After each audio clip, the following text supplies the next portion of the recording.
ವಂಶ ಋಷಿಭ್ಯೋ ನಮೋ ಮಹಭ್ಯೋ ನಮೋ ಗುರುಭ್ಯಃ. ಓಂ ಶಾಂತಿ ಶಾಂತಿ ಶಾಂತಿ.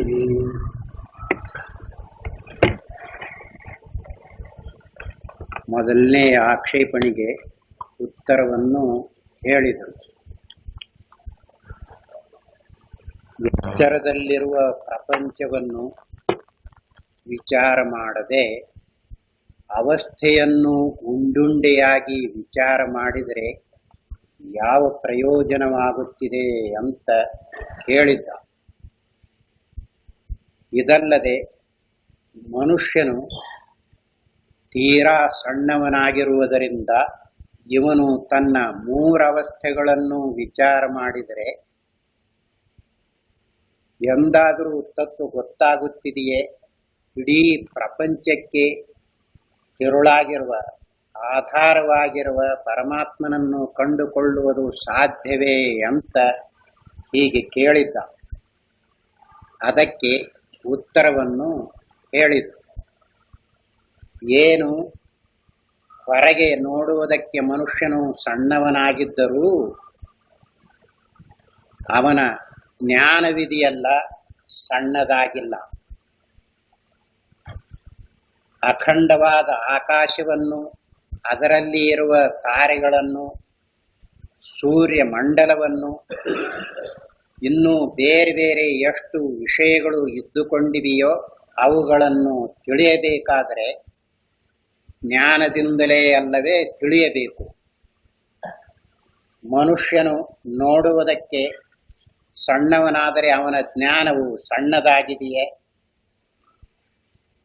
ಅಷ್ಟೇ ಅಲ್ಲ, ಪ್ರಪಂಚವು ಇದೆ ಅನ್ನುವುದಕ್ಕೂ ಇಲ್ಲ ಅನ್ನುವುದಕ್ಕೂ ಜ್ಞಾನವೇ ಬೇಕಾಗಿದೆ. ಆದ್ದರಿಂದ ಜ್ಞಾನದ ಎರವನ್ನೇ ಪಡೆದುಕೊಂಡು ವಿಷಯಗಳು, ಪ್ರಪಂಚವು ಬಾಳಬೇಕಾಗಿದೆ. ಜ್ಞಾನವನ್ನು ಬಿಟ್ಟು ನಾನಿದ್ದೇನೆ ಅಂತ ತಿಳಿಯುವುದಾಗಲಿ, ಪ್ರಪಂಚ ಐತಿ ಅಂತ ತಿಳಿಯುವುದಾಗಲಿ, ಸೂರ್ಯಚಂದ್ರ ನಕ್ಷತ್ರಾದಿಗಳಿವೆ ಅಂತ ಗುರುತು ಮಾಡಿಕೊಳ್ಳುವುದಾಗಲಿ ಹೇಗೆ ಸಾಧ್ಯವಾಗುತ್ತಿದೆ? ಆಗುವುದಿಲ್ಲ. ಆದ್ದರಿಂದಲೇ ಜ್ಞಾನವೇ ಬೇಕು. ಆದರೆ ಈಗ ಹೇಳುವ ಜ್ಞಾನವಿದೆಯಲ್ಲ, ಇಂದ್ರಿಯಗಳಿಗೆ ಸಂಬಂಧಪಟ್ಟಿರುವ ಜ್ಞಾನ, ಮನಸ್ಸಿಗೆ ಸಂಬಂಧಪಟ್ಟಿರುವ ಜ್ಞಾನ, ಬುದ್ಧಿಗೆ ಸಂಬಂಧಪಟ್ಟಿರುವ ಜ್ಞಾನ ಅಲ್ಲ. ಈ ವ್ಯವಹಾರದಲ್ಲಿ ಇದ್ದುಕೊಂಡಿರುವ ಜ್ಞಾನ ಅಂತ ಯಾವುದನ್ನು ಬಳಸುತ್ತಿದೆಯೋ ಅದೆಲ್ಲ ವಿಷಯಗಳ ಆಕಾರ ರೂಪವಾಗಿ ಇರುವ ಜ್ಞಾನ. ಯಾವ ವಿಷಯವು ಯಾವ ರೂಪದಲ್ಲಿ ಇದ್ದುಕೊಂಡಿದೆಯೋ ಅದರ ಆಕಾರವನ್ನು ಹೊಂದಿದಾಗ ಅದರ ಜ್ಞಾನ ಅಂತ ಕರೆಯುತ್ತಾರೆ. ಅದು ಲೋಕದಲ್ಲಿ ಪ್ರಸಿದ್ಧವಾಗಿದೆ ಜ್ಞಾನ ಅಂತ. ಈಗ ಹೇಳುವ ಜ್ಞಾನವಿದೆಯಲ್ಲ, ಈ ಇಂದ್ರಿಯಗಳ ಮನೋಬುದ್ಧಿಗಳ ಜ್ಞಾನ ಹುಟ್ಟುವುದಕ್ಕಿಂತ ಮೊದಲಿಗಿರುತ್ತಿದೆ. ಅದು ಹುಟ್ಟಿದರೆ ಹುಟ್ಟಿತು ಅಂತ ತೋರಿಸ್ತಾ ಇದೆ. ಅದು ನಷ್ಟವಾದರೆ ನಷ್ಟವಾಯಿತು ಅಂತ ಅದನ್ನು ತೋರಿಸ್ತಾ ಇದೆ. ಅದರಿಂದಲೇನೆ ಎಲ್ಲವೂ ಇದೆ ಅಥವಾ ಇಲ್ಲ ಅಂತ ತಿಳಿದುಕೊಳ್ಳುವುದಕ್ಕೆ ಸಾಧ್ಯವಾಗಿದೆ. ಆ ಜ್ಞಾನ ಅಂತ ಈಗ ಹೇಳುತ್ತಿದೆಯಲ್ಲ, ಅದನ್ನೇ ಶಾಸ್ತ್ರದಲ್ಲಿ ಅನುಭವ ಅನ್ನುವ ಮಾತಿನಿಂದ ಹೇಳಿದೆ. ಆ ಅನುಭವಕ್ಕೆ ವಿಷಯವಾಗದೆ ಉಳಿದುಕೊಳ್ಳುವುದು ಯಾವುದೂ ಇಲ್ಲ. ಇಂಥದ್ದೊಂದು ಉಳಿಯಿತು ಗೊತ್ತಾಗಲಿಲ್ಲ, ಈ ಮಾತೇ ಹೊಂದುವುದಿಲ್ಲ. ಅಷ್ಟೇ ಅಲ್ಲ, ಈಗಾದ ಜ್ಞಾನವು ಸರಿಯಾಗಿದೆ, ಈ ಜ್ಞಾನವು ಸರಿಯಾಗಿಲ್ಲ ಅಂತ ಗೊತ್ತಾಗುತ್ತಿದೆಯಲ್ಲ, ಅದರಿಂದಲೇನೆ ಸರಿಯಲ್ಲ ಅಂತ ತಿಳಿದುಕೊಳ್ಳುವುದಕ್ಕೆ ಸಾಧ್ಯವಾಗುತ್ತಿದೆ. ಅವಸ್ಥೆಯ ಒಳಗೆ ಇದ್ದುಕೊಂಡಿರುವ ಎಷ್ಟೇ ಜ್ಞಾನಗಳಿರಲಿ, ಅವೆಲ್ಲ ಈ ಜ್ಞಾನದಿಂದ ಸಂಬಂಧಪಟ್ಟು ಇದು ಅವುಗಳಿಗೆ ಶಕ್ತಿಯನ್ನು ಕೊಟ್ಟಾಗ ಆಗ ಅವುಗಳು ತಮ್ಮ ತಮ್ಮ ವಿಷಯವನ್ನು ತಿಳಿದುಕೊಳ್ಳುವುದಕ್ಕೆ ಸಾಧ್ಯವಾಗುತ್ತಿದೆ. ಆ ಜ್ಞಾನವು ಸ್ವತಂತ್ರವಾಗಿ ಇರುವುದೂ ಇಲ್ಲ. ಇದು ಲೌಕಿಕದ ಜ್ಞಾನ ಅಂತ ಹೇಳಿಸಿಕೊಳ್ಳುತ್ತಿದೆ. ಆದರೆ ಈಗ ಸಂಪೂರ್ಣವಾಗಿ ಎಲ್ಲವನ್ನೂ ಹೊರಗೆ ಹಚ್ಚಿ ನೋಡುವುದಿದೆಯಲ್ಲ, ಇದು ಹುಟ್ಟುವುದಿಲ್ಲ, ನಷ್ಟವಾಗುವುದಿಲ್ಲ. ಇಂಥದ್ದಿದೆ. ಯಾವುದಾದರೂ ಹುಟ್ಟಿದರೆ ಹುಟ್ಟಿತು ಅಂತ ತೋರಿಸ್ತೈತೆ, ನಷ್ಟವಾದರೆ ನಷ್ಟವಾಯಿತು ಅಂತ ತೋರಿಸ್ತೈತೆ. ಆದ್ದರಿಂದಲೇ ಈ ಜ್ಞಾನವಿದೆಯಲ್ಲ, ಇದು ಬರೇ ಕಲ್ಪನಾ ರೂಪವನ್ನು ಇಟ್ಟುಕೊಂಡು ಹೇಳುವುದಲ್ಲ, ಪ್ರಪಂಚವನ್ನೇ ಐತಿ ಇಲ್ಲ ಅನ್ನುವ ಹೊರಗಲ್ಲಾಗಿದೆ ಅಂತ ಹೇಳಿರು. ಇದು ಹೊಸದೇನಲ್ಲ, ಅದರ ಕಡೆಗೆ ಲಕ್ಷ್ಯವಿಲ್ಲದೆ ಇರುವುದರಿಂದ ನಮಗೆ ಅದು ಹೊಸದು ಅಂತ ಅನಿಸ್ತಾ ಇದೆ. ಹೊಸದಲ್ಲ, ಅದು ಸ್ವತಃ ಸಿದ್ಧವಾಗಿದೆ, ನಿತ್ಯ ಸಿದ್ಧವಾಗಿದೆ. ಅದಕ್ಕನ ಅದು ಹುಟ್ಟುವುದಿಲ್ಲ, ನಷ್ಟವಾಗುವುದಿಲ್ಲ. ಬೇಕಾದರೆ ಕಲ್ಪಿಸ್ರಿ ಅದನ್ನು. ಏನಂತ, ಮೊದಲಿಗೆ ಇರಲಿಲ್ಲ, ಈಗ ಹುಟ್ಟೈತಿ ಅಂತ ಕಲ್ಪಿಸ್ರಿ ನೋಡೋಣ. ಮೊದಲಿಗೆ ಇರಲಿಲ್ಲ ಅಂತ ಹೇಳಿದರೆ ಯಾವುದರಿಂದ ಗೊತ್ತಾಯ್ತು ಇರಲಿಲ್ಲ ಅಂತ? ನಷ್ಟವಾಯಿತು ಅಂತ ಹೇಳಿದರೆ ಯಾವುದರಿಂದ ಗೊತ್ತಾಗುತ್ತಿದೆ? ಆದ್ದರಿಂದಲೇ ಈಗ ಹೇಳುವ ಜ್ಞಾನವಿದೆಯಲ್ಲ, ಅದು ಅಳತೆಯಿಂದ ಕೂಡಿಲ್ಲ, ಯಾವುದಕ್ಕೂ ಕಟ್ಟು ಬಿದ್ದಿಲ್ಲ. ಅದು ಹುಟ್ಟುವುದಲ್ಲ, ನಷ್ಟವಾಗುವುದಲ್ಲ. ಅದು ಯಾರಿಗೋ ಒಬ್ಬರಿಗೆ ಇರುವುದಲ್ಲ, ಎಲ್ಲರಿಗೂ ಸಮಾನವಾಗಿ ಇದ್ದುಕೊಂಡಿದೆ.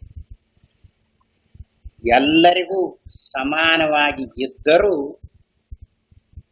ಯಾರು ಪ್ರಯತ್ನ ಪಟ್ಟು ಹೀಗಿದೆ ಅಂತ ತಿಳಿದುಕೊಳ್ಳುತ್ತಾರೆಯೋ ಅವರಿಗೆ ಮಾತ್ರ ಗೊತ್ತಾಗುತ್ತದೆ. ಉಳಿದವರಿಗೆ ಇದ್ದರೂ ಸಹಿತ ಅದು ಗೊತ್ತಾಗುವುದಿಲ್ಲ. ಆದ್ದರಿಂದಲೇ ಜನರಿಗೆ ಅದು ತಿಳಿದಿಲ್ಲ ಅನ್ನುವುದಕ್ಕಾಗಿ ತಿಳಿಯಲಿ ಅಂತ ಶಾಸ್ತ್ರ ಬಲ್ಲವರು ತಿಳಿಸುವುದಕ್ಕೆ ಹೊರಟಿದ್ದಾರೆ. ಇದನ್ನು ನೋಡಿಕೊಳ್ಳುವಾಗ ನಮಗೆ ಯಾವುದರಿಂದ ನೋಡಬೇಕು ಅನ್ನೋದು ಬಹಳ ಮಹತ್ವದ್ದಾಗಿದೆ. ನಾವು ಬರೀ ಕಲ್ಪನೆ ಮಾಡಿಕೊಂಡರೆ ಸಾಕಾಗುವುದಿಲ್ಲ. ಯಾಕೆ ಅಂದರೆ ಜ್ಞಾನವು ವಿಷಯವಾಗುತ್ತಿದೆಯೇ? ವಿಷಯವಾದರೆ ಅದನ್ನು ಜ್ಞಾನ ಅಂತ ಹೇಳುವುದಕ್ಕೆ ಸಾಧ್ಯವಿದೆಯೇ? ಇಲ್ಲ. ಅಂಥದ್ದು ಇದೆ.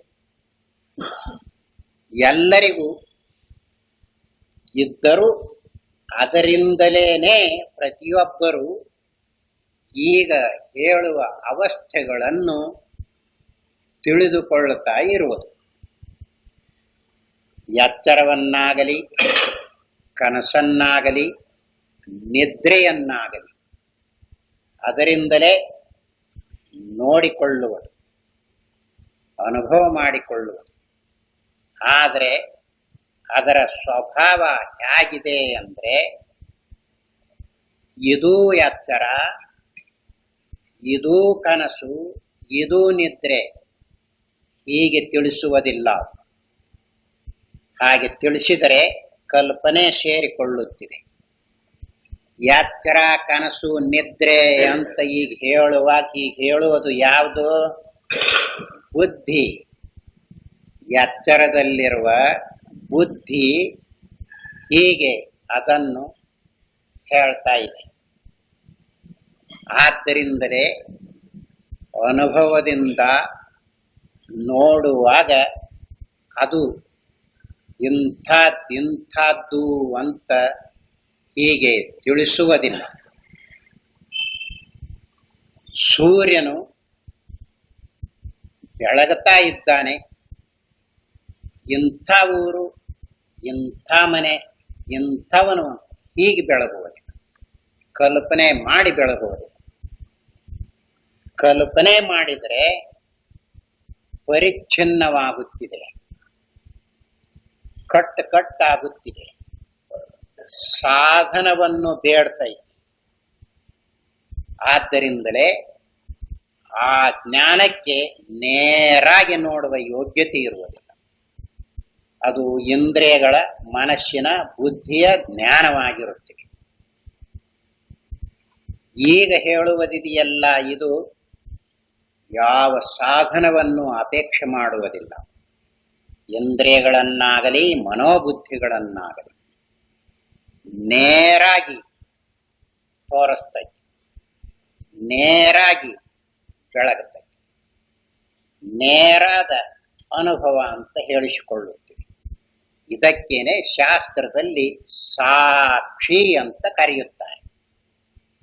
ಸಾಕ್ಷಿ ಎನ್ನುವ ಮಾತು ಸರಿಯಾಗಿ ಗೊತ್ತಾಗದೆ ಇರುವಾಗ ಪ್ರಚಾರದಲ್ಲಿ ಹೇಗೆ ಬಂದಿದೆ ಅಂದ್ರೆ, ನಾನು ಕದ ಅರಿತೇನಲ್ಲ ಸಾಕ್ಷಿಯಾದೆ, ನಾನು ಮನುಷ್ಯನನ್ನು ಅರಿತೇನಲ್ಲ ಸಾಕ್ಷಿಯಾದೆ, ನಾನು ಇದನ್ನು ನೋಡ್ತೇನಲ್ಲ ಇದಕ್ಕೆ ಸಾಕ್ಷಿಯಾದೆ, ಹೀಗೆ ಬಂದು ಬಿಟ್ಟಿದೆ. ಅದು ಸಾಕ್ಷಿಯಾಗುವುದಿಲ್ಲ. ನೇರಾಗಿ ನೋಡುತ್ತಾನೆ ಕದವನ್ನು, ಕಣ್ಣನ್ನು ಉಪಯೋಗಿಸ್ತಾ ಇದ್ದಾನೆ, ಮನಸ್ಸನ್ನು ಉಪಯೋಗಿಸ್ತಾ ಇದ್ದಾನೆ. ಆದ್ದರಿಂದಲೇ ನೇರಾಗಿ ಅನ್ನುವ ಮಾತು ಗೊತ್ತಾಗದೆ ಇರುವವರು ಅದನ್ನೇ ಸಾಕ್ಷಿ ಅಂತ ತಿಳಿದುಕೊಂಡು ಮೋಸ ಹೋಗಿರಬಹುದು. ಇದಲ್ಲ. ಏನು ಅಂದ್ರೆ, ಸಾಕ್ಷಿ ಅನ್ನುವ ಮಾತಿಗೆ ಸಾಕ್ಷಾತ್ ದ್ರಷ್ಟರಿ ಅಂತ ಹೇಳಿರುವ, ಯಾವ ಸಹಾಯವೂ ಇಲ್ಲದೆ ನೇರಾಗಿ ನೋಡುವುದು ಅಂತ ಅದನ್ನು ತೋರಿಸಿದೆ. ಆದ್ದರಿಂದಲೇ ಅನುಭವದಲ್ಲಿ ಹಾಗಿದೆಯೇ ಅಂತ ನೋಡಿಕೊಂಡು ನಿರ್ಣಯ ಮಾಡಿಕೊಳ್ಳಬೇಕು. ಇದರಿಂದ ಈ ಜ್ಞಾನವಿದೆಯಲ್ಲ, ಎಲ್ಲವನ್ನೂ ವಿಷಯ ಮಾಡುತ್ತಿದೆ. ವಿಷಯ ಮಾಡುತ್ತಿದೆ ಅಂದ್ರೆ, ಸೂರ್ಯನು ಹೇಗೆ ವಿಷಯ ಮಾಡುತ್ತಾನೆಯೋ ಭೂಮಂಡಲವನ್ನು ಹಾಗೆ. ಇದು ಇಂಥ ಊರು, ಇಂಥ ಮನೆ ಅಂತ ಹೀಗಿಲ್ಲವಷ್ಟೇ. ಅವನಲ್ಲಿ ಕಲ್ಪನೆ ಇಲ್ಲ. ಅದರಂತೆಯೇ ಇದರಲ್ಲಿಯೂ ಕಲ್ಪನೆ ಇಲ್ಲ. ಈ ಜ್ಞಾನದಲ್ಲಿ, ಅನುಭವದಲ್ಲಿ. ಇದರಿಂದ ಅವಸ್ಥೆಯನ್ನು ಉಂಡೆಯಾಗಿ ಮಾಡಿದರೆ ಏನು ಪ್ರಯೋಜನ ತಿಳಿದರೆ ಅಂತ ಹೇಳಿದ್ದರಲ್ಲ, ಈಗ ಅದರ ಪ್ರಯೋಜನ ಏನು ಅನ್ನುವುದು ಗೊತ್ತಾಗುತ್ತಿದೆ. ಆದ್ದರಿಂದ ಮೊದಲನೇ ಆಕ್ಷೇಪಣೆಯಲ್ಲಿ ಪ್ರಪಂಚದೊಳಗ ಪದಾರ್ಥಗಳು ಇರ್ತಾವಲ್ಲ, ಅವುಗಳನ್ನು ವಿಚಾರ ಮಾಡಿದರೆ ಏನಾದರೂ ಹೀಗೈತಿ, ಹಾಗೈತಿ, ಇದಕ್ಕೆ ಉಪಯೋಗ ಆಗುತ್ತೆ, ಅದಕ್ಕೆ ಉಪಯೋಗ ಆಗುತ್ತೆ ಅಂತ ಕಂಡು ಹಿಡಿಯಬಹುದು. ಅವಸ್ಥೆಯನ್ನು ಉಂಡುಂಡೆಯಾಗಿ ವಿಚಾರ ಮಾಡಿದ್ರೆ ಏನು ಪ್ರಯೋಜನ ಅಂತ ಕೇಳಿದ್ದ. ಒಳಗಿನ ವಿಷಯಗಳ ಜ್ಞಾನವಿದೆಯಲ್ಲ, ಖಂಡ ಜ್ಞಾನ ಅಂತ ಹೇಳಿಸಿಕೊಳ್ಳುತ್ತಿದೆ. ಇದು ಇಂಥದ್ದು ಅಂತ ಅಷ್ಟಷ್ಟೇ ತಿಳಿಯುವ ಜ್ಞಾನ, ಅದಕ್ಕೆ ಖಂಡ ಜ್ಞಾನ ಅಂತಾರೆ. ಅದೇ ಇಂದ್ರಿಯಗಳ ಜ್ಞಾನ, ಮನಸ್ಸಿನ ಜ್ಞಾನ, ಬುದ್ಧಿಯ ಜ್ಞಾನ ಅಂತ ಹೇಳಿಸಿಕೊಳ್ಳುತ್ತಿದೆ. ಅದು ವ್ಯವಹಾರದಲ್ಲಿ ಅದರ ಉಪಯೋಗ ಇರಬಹುದು. ಆದರೆ ಪರಮಾರ್ಥ ತತ್ವವನ್ನು ತಿಳಿದುಕೊಳ್ಳುವ ಪ್ರಸಂಗದಲ್ಲಿ ಈ ಅವಸ್ಥೆಯನ್ನು ಉಂಡುಂಡಿಯಾಗಿ ಮಾಡಿ ನೋಡುವುದಿದೆಯಲ್ಲ, ಇದೇ ಬೇಕಾಗಿದೆ. ಇಷ್ಟೇ ಅಲ್ಲ, ಯಾವುದಾದರೂ ಐತಿ ಅನ್ನೋದಕ್ಕೆ ಅದೇ ಒರೆಗಲ್ಲು. ಯಾವುದು? ಜ್ಞಾನ. ಇಂದ್ರಿಯಗಳದವನ್ನೋದಕ್ಕೂ, ಮನಸ್ಸಿದೆ ಅನ್ನುವುದಕ್ಕೂ, ಬುದ್ಧಿ ಇದೆ ಅನ್ನುವುದಕ್ಕೂ ಈಗ ಹೇಳುವ ಜ್ಞಾನವೇ ಒರೆಗಲ್ಲಾಗಿದೆ. ಆದ್ದರಿಂದಲೇ ಇದನ್ನು ವಿಮರ್ಶನೆ ಮಾಡಿ ನೋಡುವುದರಿಂದ ಯಾವುದನ್ನು ಉಳಿಯಬೇಕಾಗಿದೆಯೋ ಅದನ್ನೆಲ್ಲ ತಿಳಿದುಕೊಳ್ಳುವುದಕ್ಕೆ ಸಾಧ್ಯವಿದೆ ಅನ್ನುವುದಕ್ಕಾಗಿ ಇದನ್ನು ಹೇಳಿರುವುದು. ಆದ್ದರಿಂದ ಈ ಪೂರ್ಣವಾಗಿರುವ ಅವಸ್ಥೆಯನ್ನು ವಿಚಾರ ಮಾಡಿದರೆ ಉಂಟಾಗುವ ಜ್ಞಾನವಿದೆಯಲ್ಲ, ಅದರೊಳಗಿರುವ ಭಾಗವೊಂದನ್ನು ವಿಚಾರ ಮಾಡುವ ಜ್ಞಾನಕ್ಕಿಂತ ವಿಕಲವಾಗಿರುವುದು, ಕೊರತೆಯಿಂದ ಕೂಡಿಕೊಂಡಿರುವುದು ಅಂತ ಹೇಳುವ ಮಾತು ಹೊಂದುವುದಿಲ್ಲ ಅನ್ನುವುದನ್ನು ತೋರಿಸಿದೆ. ಒಂದೊಂದೇ ವಿಷಯವನ್ನು ವಿಚಾರ ಮಾಡ್ತೈತೆಲ್ಲ, ಅದು ಖಂಡಜ್ಞಾನ. ಇದೋ ಒಟ್ಟಾಗಿ ಇಡೀ ಅವಸ್ಥೆಯನ್ನೇ ಬೆಳಗ್ಗೆ ತೋರಿಸ್ತಾ ಇದೆ. ಆದ್ದರಿಂದ ಇದರಲ್ಲಿ ಯಾವುದಾದರೂ ಕೊರತೆ ಬರಬಹುದು ಅಂದರೆ ಬರುವುದಕ್ಕೆ ಅವಕಾಶವಿಲ್ಲ. ಇದನ್ನೇ ಹಿಂದೆ ಪೂರ್ಣ ದೃಷ್ಟಿ ಅಂತ ಹೇಳಿಕೊಂಡು ಬಂದಿದೆ.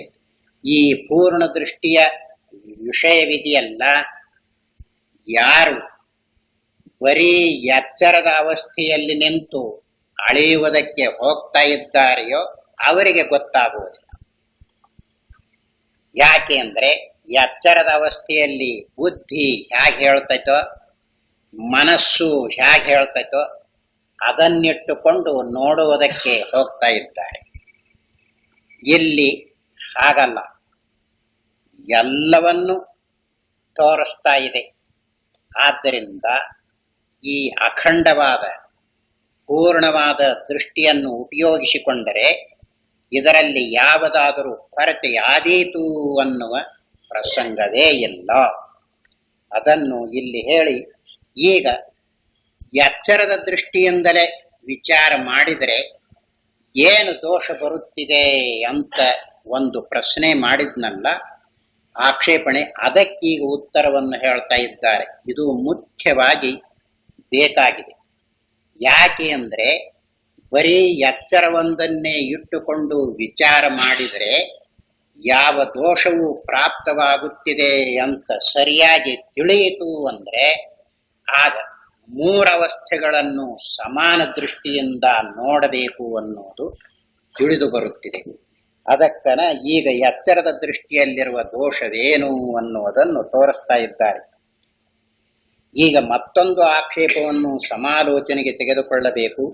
ಭೌತಿಕ ಶಾಸ್ತ್ರವು ಮಿಕ್ಕ ದರ್ಶನಗಳು ಎಚ್ಚರದ ದೃಷ್ಟಿಯನ್ನು ಅವಲಂಬಿಸಿರುವುದರಿಂದ ಅವುಗಳಲ್ಲಿ ಕೊರತೆ ಇರುವುದೆಂದು ವೇದಾಂತಿಗಳು ಮೂರವಸ್ಥೆಗಳನ್ನು ಇಟ್ಟುಕೊಂಡು ವಿಚಾರ ಮಾಡುವುದರಿಂದ ಅವರದು ಪೂರ್ಣ ದೃಷ್ಟಿಯೆಂದು ಇದುವರೆಗೆ ಒಪ್ಪಿಕೊಂಡು ಬಂದದ್ದಾಗಿದೆ. ಎಚ್ಚರ ಒಂದನ್ನೇ ಇಟ್ಟುಕೊಂಡು ನೋಡಿದರೆ ಭೌತಿಕವಾದಿಗಳಾಗಲಿ, ಇವನಿಗೆ ಮೊದಲಿಗೇನೆ ನೀನು ಆತ್ಮನಿದ್ದೀಯೇ, ಶರೀರೇಂದ್ರಿಯಾದಿಗಳಲ್ಲ ಅಂತ ಹೇಳಿದಾಗ ಗೊತ್ತೇ ಆಗುವುದಿಲ್ಲ.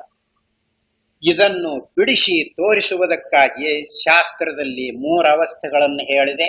ಪ್ರತಿಯೊಬ್ಬರ ಅನುಭವದಲ್ಲಿ ಮೂರವಸ್ಥೆಗಳು ಇದ್ದುಕೊಂಡಿವೆ. ಅದು ಹೇಳಿದಂತೆ ಈಗ ನೋಡಿಕೊಂಡರೆ ಈ ಶರೀರೇಂದ್ರಿಯಾದಿಗಳ ಅಭಿಮಾನವು ಇಲ್ಲದಿದ್ದರೂ ಇರುವುದಕ್ಕೆ ಬಂದಿದೆ. ಹೇಗಿರ್ತೀರಿ? ಅದೇ ಬಂದಿರುವುದು ಪೇಚು. ಹೇಗಿರ್ತೀರಿ?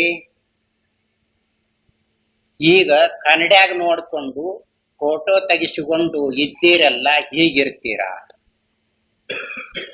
ಫೋಟೋ ತೆಗೆಸಿಕೊಂಡಿರುವುದು, ಕನ್ನಡ್ಯಾಗ ನೋಡ್ಕೊಂಡಿರುವುದು ಶರೀರೇಂದ್ರಿಯಾದಿಗಳ ಅಭಿಮಾನದಿಂದ ಇದ್ದುಕೊಂಡಿರುವುದು ಈ ರೂಪ. ಆಗ ಈ ರೂಪವು ಇದ್ದರೆ ನಿದ್ರೆ ಹತ್ತುತ್ತಿದೆಯೇ? ಇಲ್ಲ. ಹಾಗಾದರೆ ಯಾವ ರೂಪದಿಂದ ಇದ್ದೀರಿ? ಯಾವ ರೂಪದಿಂದ ಆಗ ಇದ್ದೀರೋ ಅದು ನಿಮ್ಮ ಸ್ವಂತ ರೂಪ. ಆ ರೂಪದಿಂದ ಇರುವುದಕ್ಕೆ ಬಂತು ಅಂದ್ರೆ ಯಾವುದರ ಸಂಬಂಧವೂ ಇಲ್ಲ, ಜನನ ಮರಣದ ಚಕ್ರವಿಲ್ಲ. ಯಾಕೆ? ಶರೀರದ ಸಂಬಂಧವಿರುವವರಿಗೆ ಹುಟ್ಟುವುದು ಸಾಯುವುದು. ಇದ ಯಾವ ಸಂಬಂಧವಿಲ್ಲದೆ ಇದ್ದುಕೊಂಡಿರುವುದಾಗಿದೆ.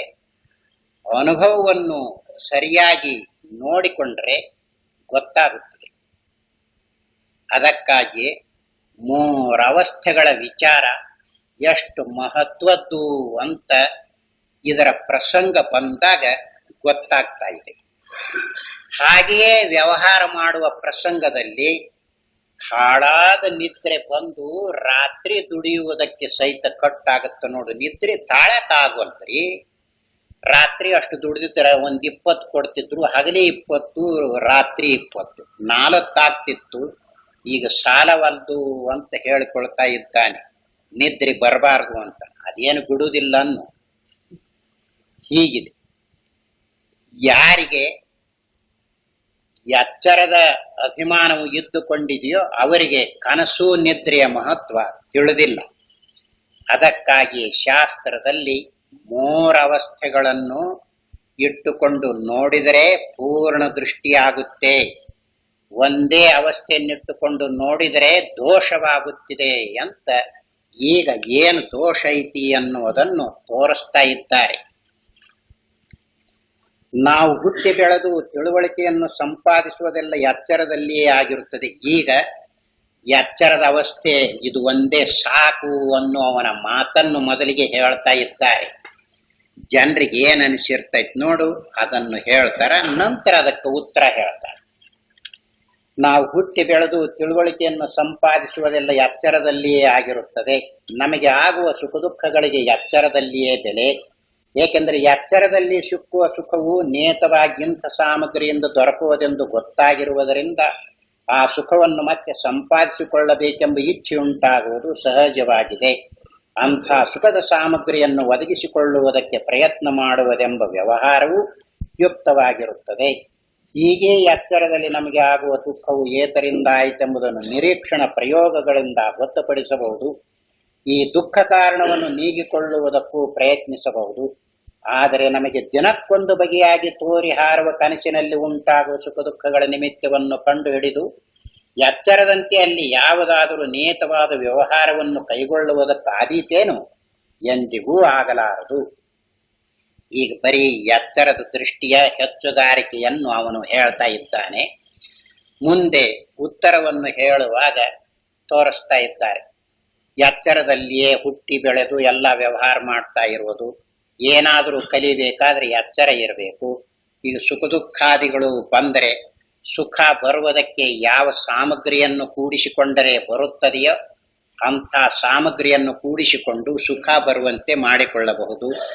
ದುಃಖವಾಗುತ್ತಿದೆಯಲ್ಲ, ಆ ದುಃಖವು ಹೇಗಾದರೆ ಹೋಗುತ್ತಿದೆ ಅಂತ ಅದಕ್ಕೆ ಬೇಕಾದ ಸಾಮಗ್ರಿಗಳನ್ನು ಕೂಡಿಸಿಕೊಂಡು ದುಃಖದ ನಿವೃತ್ತಿಯನ್ನು ಮಾಡಿಕೊಳ್ಳಬಹುದು. ಇದು ಎಲ್ಲರಿಗೂ ಹೀಗೆ ಗೊತ್ತಾಗಿರುವ ವಿಷಯವಾಗಿದೆ. ಆದರೆ ಕನಸಿನಲ್ಲಿ ಹೀಗಿರುತ್ತಿದೆಯೇ?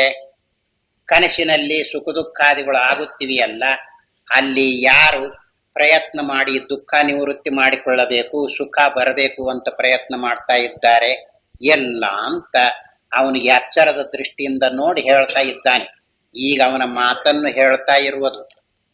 ಮುಂದೆ ಉತ್ತರವನ್ನು ಹೇಳುವಾಗ ತೋರಿಸ್ತಾರೆ.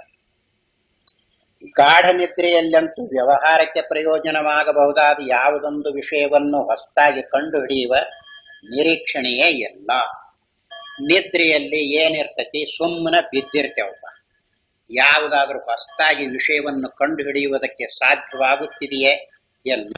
ಅದರಿಂದ ನಿದ್ರೆಯಾಗಲಿ ಕನಸಾಗಲಿ ಯಾತಕ್ ಬರ್ತಾವು ಅಂತ ಹೇಳ್ತಾನವು. ಈ ಕಾರಣದಿಂದ ಎಚ್ಚರದ ವಿಷಯವೊಂದನ್ನೇ ವಿಚಾರ ಮಾಡತಕ್ಕದ್ದು ನಮ್ಮೆಲ್ಲರ ಕರ್ತವ್ಯವಾಗುವುದಿಲ್ಲವೇ?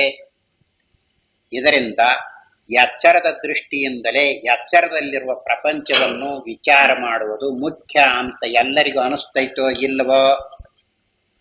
ಇನ್ನೊಂದು ಮಾತು, ಎಚ್ಚರದಲ್ಲಿ ನಮಗೆ ಕಾಣುವ ಪ್ರಪಂಚವು ಅದರಲ್ಲಿರುವ ವಸ್ತುಗಳು ಸರ್ವಸಾಧಾರಣವಾಗಿದ್ದು ಗೊತ್ತಾದ ಕಟ್ಟುಪಾಡುಗಳಿಗೆ ಒಳಪಟ್ಟಿರುವುದು. ಇಂದಿನ ಪ್ರಪಂಚವೇ ನಾಳೆಯೂ ಇರುವುದು. ಇಂದಿನ ವಸ್ತುಗಳೇ ನಾಳೆಯೂ ಇರುವು, ಇಂದಿನ ವಸ್ತು ಸ್ವಭಾವದ ನಿಯಮಗಳೇ ನಾಳೆಯೂ ನಡೆದುಕೊಂಡು ಬರುವು ಎಂದು ನಮ್ಮೆಲ್ಲರಿಗೂ ಅನುಭವದಿಂದ ಗಟ್ಟಿಯಾದ ನಂಬಿಕೆಯಾಗಿ ಬಿಟ್ಟಿರುವುದರಿಂದ ಇಲ್ಲಿ ಒಬ್ಬರಿಂದೊಬ್ಬರಿಗೆ ಉಪಕಾರವೋ ಅಪಕಾರವೋ ಆಗುವುದಕ್ಕೆ ಅವಕಾಶವಿದೆ. ಈಗ ಎಚ್ಚರದ ದೃಷ್ಟಿಯಿಂದ ಇನ್ನೂ ಹೆಚ್ಚುಗಾರಿಕೆಯನ್ನು ತೋರಿಸ್ತಾ ಇದ್ದಾನೆ.